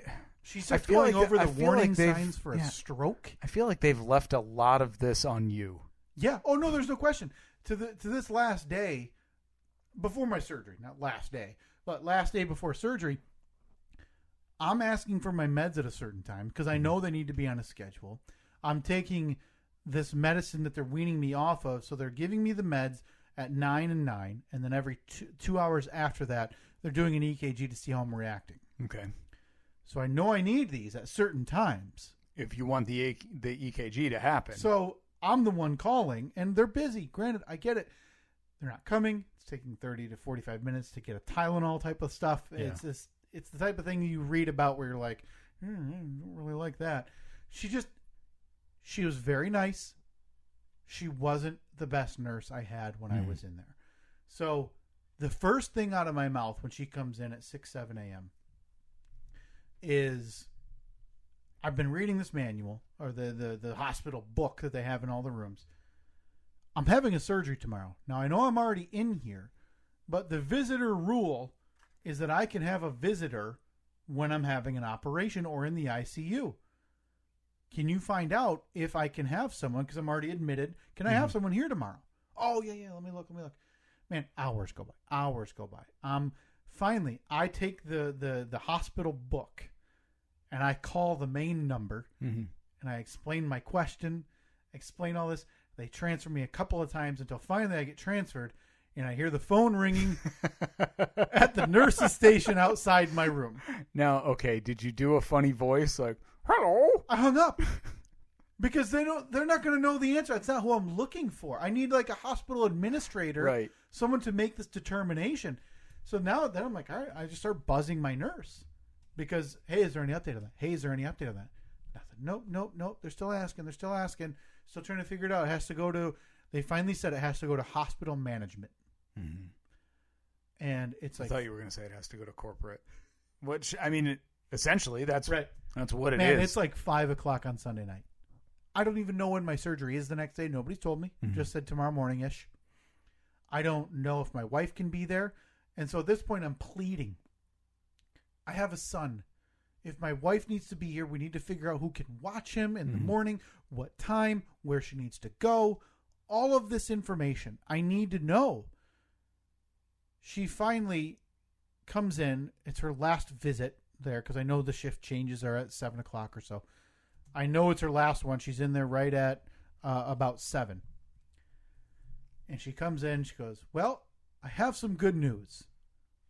We went to hospital management, and they determined that you can have a visitor, and yes, your wife can come tomorrow.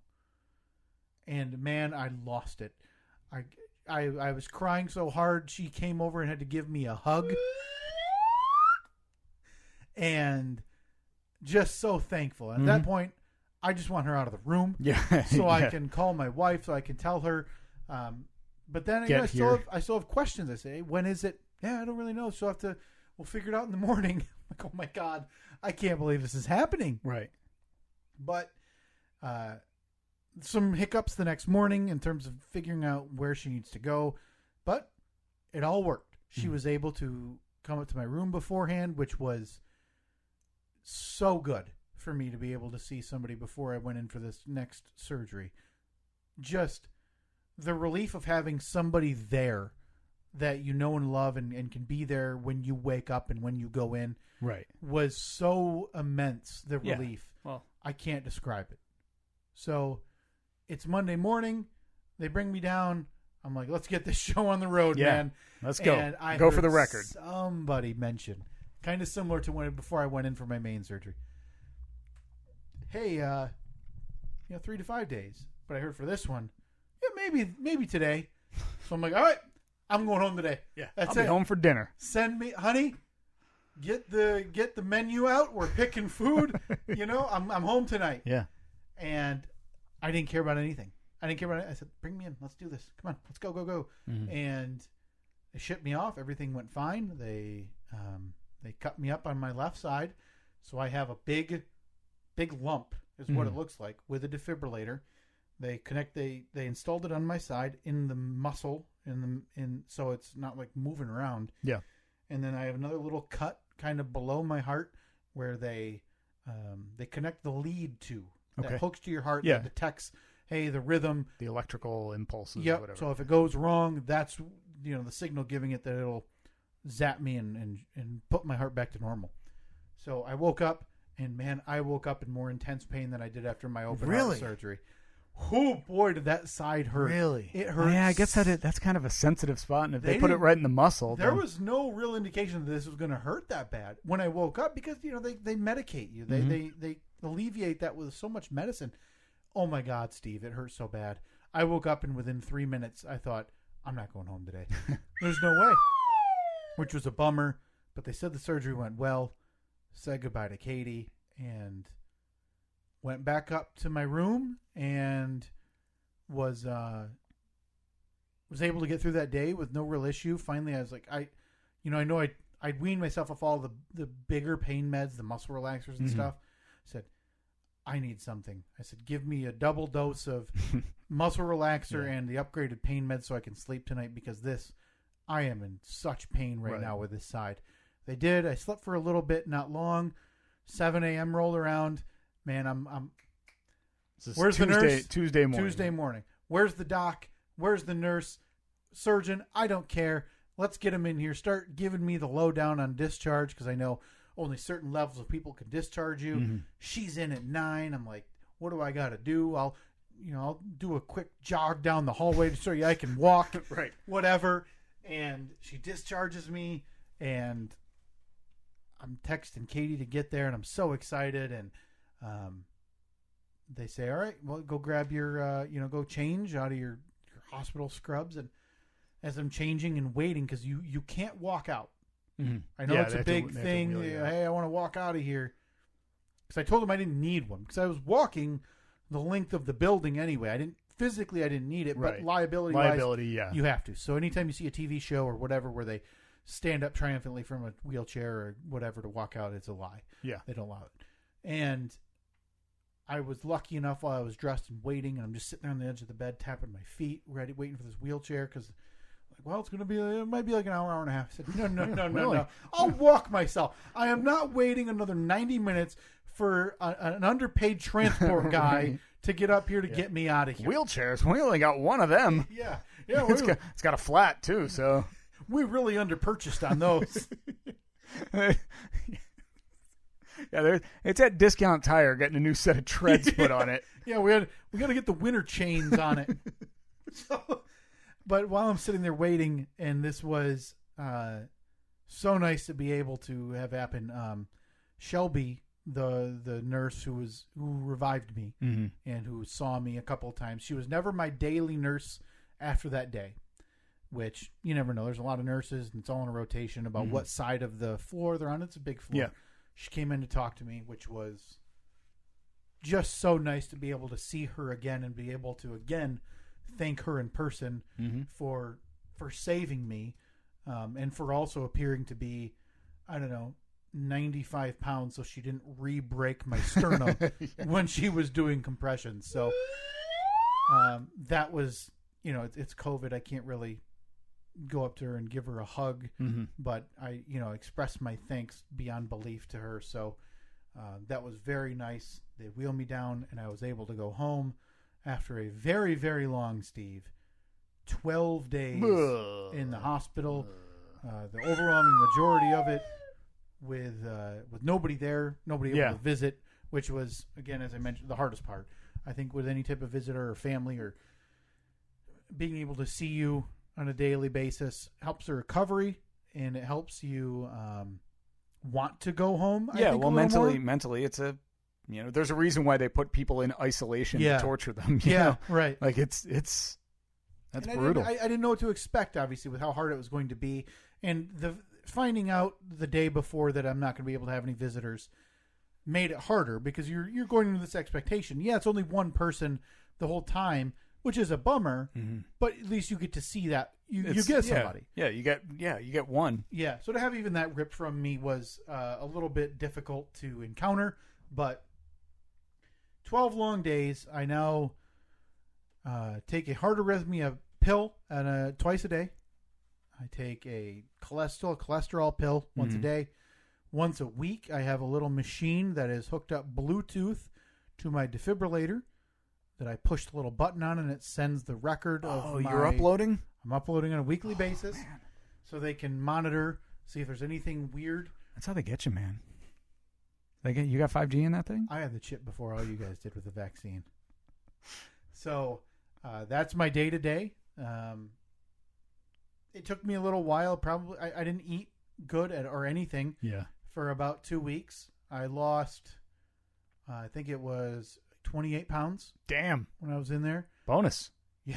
Little diet. And some pretty bad pain there for a while. Difficulty sleeping for a few weeks at least.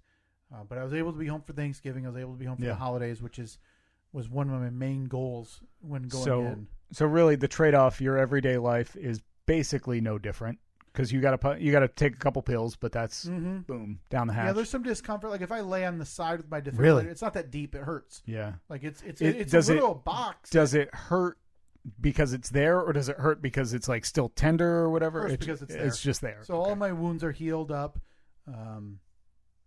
So that I've had 4 or 5 follow-ups, a couple with my surgeon, a couple with the person who installed the defibrillator. There's a chance I'll have to undergo another operation this fall. Okay. Because they don't think I need to be on this medication. Mm-hmm. And I am incredibly fearful of not being on that medication because in my mind, that's the only thing right now keeping that from happening again. If that's unlikely, I don't know. They don't know.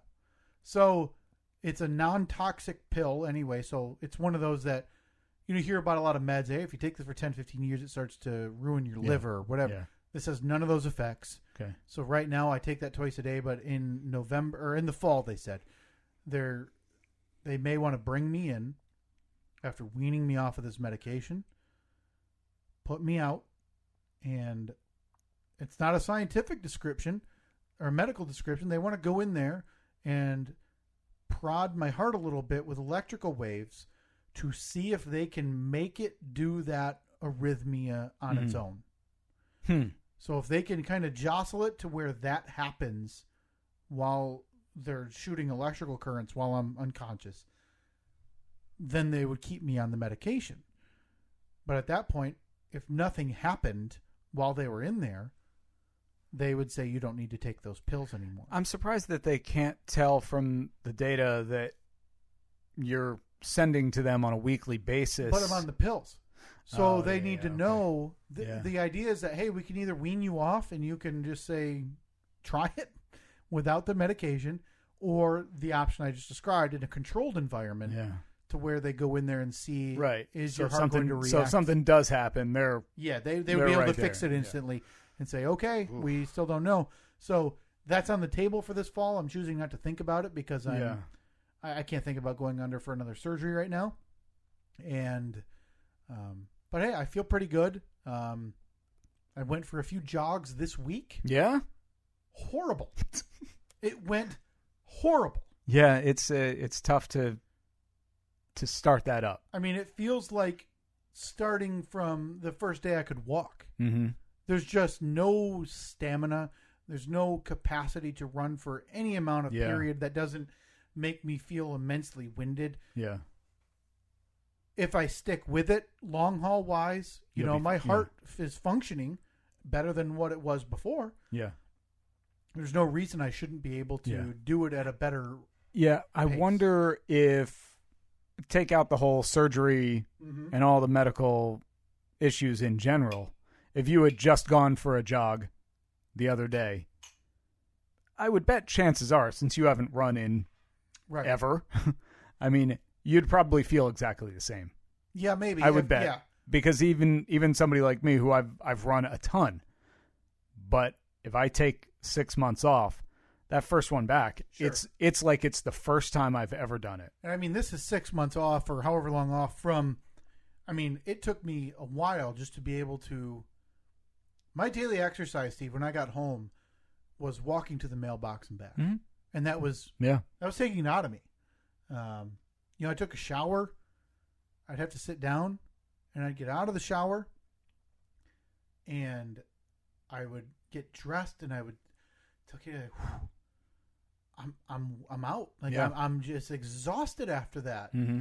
And it's to that degree that your body is so starting over after something like this that just to be able to, like I said, to walk to the end of my road and back took quite a bit of time after I got home before I was super winded. Right. So much better state than I was.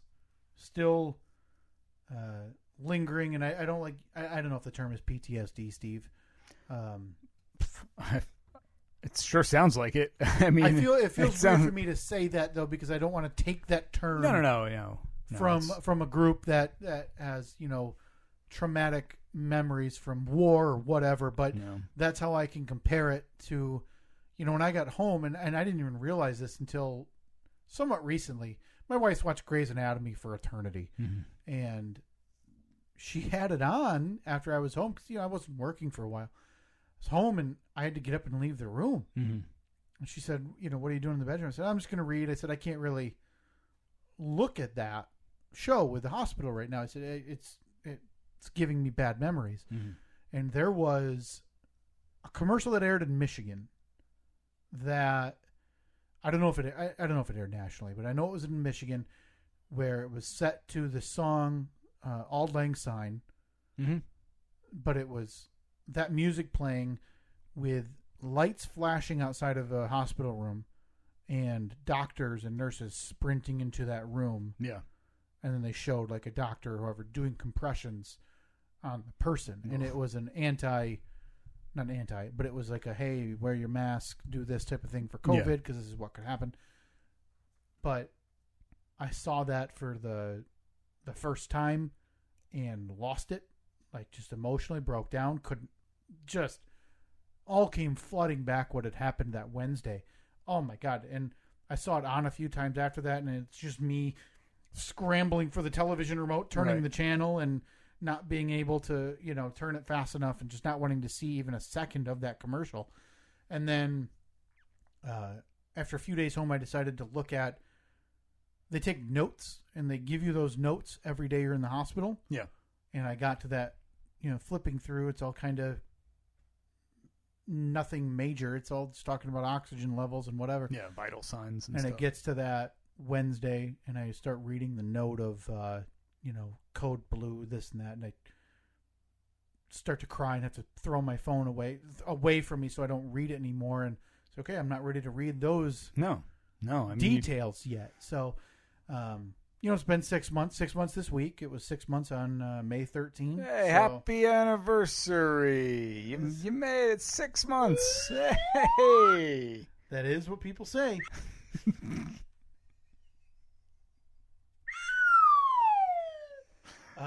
To be able to go home was among the highlights, one of the greatest days ever.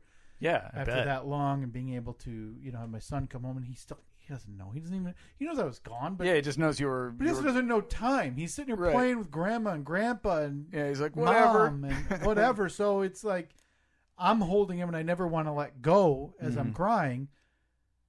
And he's like, "Hey, Dad, let me go, man. Yeah. Were you gonna give me a snack or what's Paw the Patrol's deal?" on, man. Yeah. What are we doing? I'm glad it happened now. Obviously, it's better to have it happen now than when you're one, older, because it's harder to recover, and two, you don't want it to happen. You don't want it to happen in an emergency situation. Yeah, exactly. I mean, it's like, this last 6 months, this whole experience that you went through seems like it's one of the worst, but it's a lot better than a year from now and you and Reed are out in the front yard kicking a soccer ball around and you keel over. Oof. It sucks. It sucks that it had to happen, but I think you got the best possible outcome of a terrible scenario. Yeah. And that's as much as you can hope for. Yeah.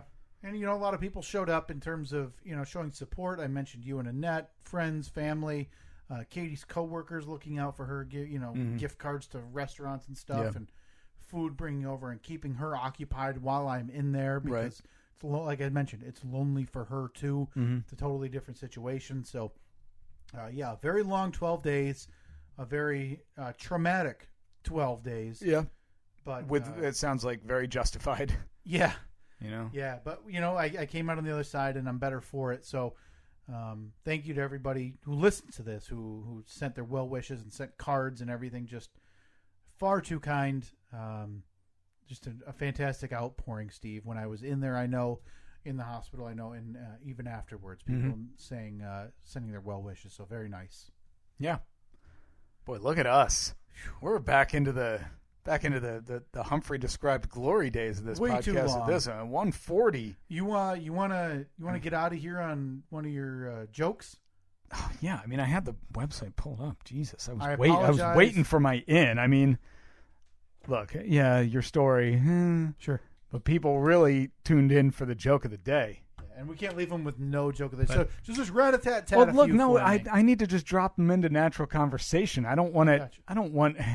I'm not the guy that says, "Hey, gonna tell a joke now." So maybe finish up a little tidbit. Yeah, it was nice to be able to see. Can you make this somehow? Give me a scenario in a bar. Boy, okay, that might take a second. I'm in the hospital, Steve, and I'm thinking the whole time.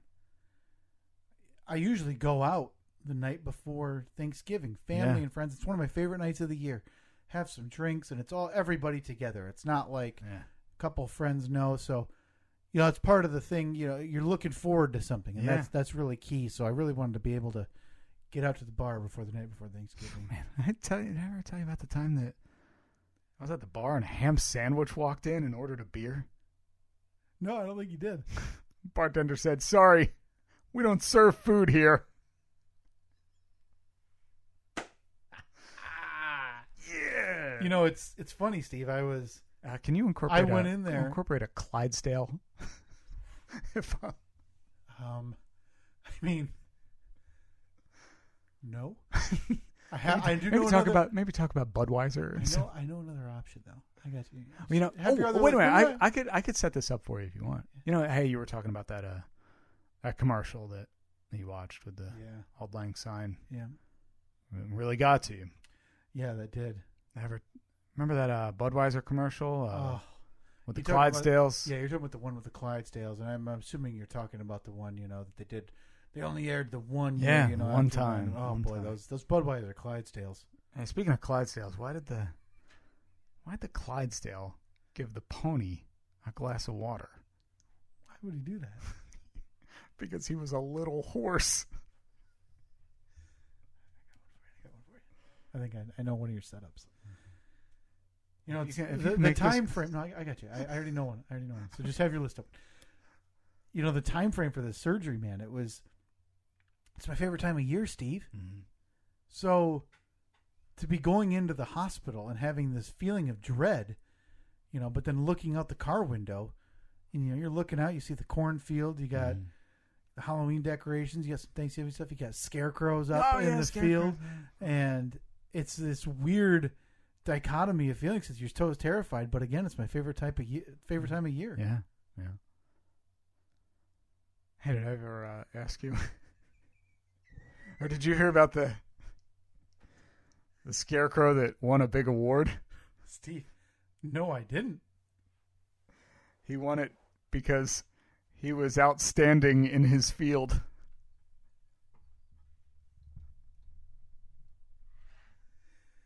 Well, there you have it. We got some jokes of the day for you in there. I didn't want to leave you hanging. I appreciate that. You had the whole routine, the whole stand-up routine set up. Glad you were able to get them out. I mean, there are things that people tune into this podcast for. There's no question, and today was lacking in a lot of those. So I'm glad you tried to button that up at the end of the show. Oh, boy. We got a couple polls up on Facebook and Twitter. Yes. At Steve and Kyle. Facebook, Twitter, Instagram at Steve and Kyle. Just posted that picture of the beautiful pen and letter opener set that we had. Will Egan, our friend Will Egan, thank you very much for that again. Thank you very much, Will. Feel good to get the story out there?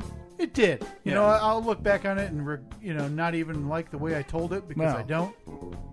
Just don't listen to it like I always do with this podcast. Think I'm listening to this ever again? Unsubscribe. Can you believe that we used to do this for this amount of time every week plus 45 minutes? We are stupid. What did we talk about? Ugh. I can't think of softball and Captain Bowling. I can't think of one other thing to talk to you about right now. No. Not a single one. Maybe Christmas lights. Maybe a garage door install. Those are our... Like, remember we talked about if we did the word cloud? Yeah. Of the common topics on this show. Right. Boy, I don't know if I could ever do a 3-hour one. Do you think? But again, stay tuned for the Cure for the Cure. Coming July 10, 6-hour live stream where we raise money for a charity we haven't decided with guests we haven't contacted and other bits we haven't thought of. Maybe we got to start going back to the bowling alley on Thursday nights. Their pizza was outstanding. Maybe we should just go there, not bowl. Yeah. All right, Facebook, Twitter, Instagram at Steve and Kyle. We will talk to you next week. See ya.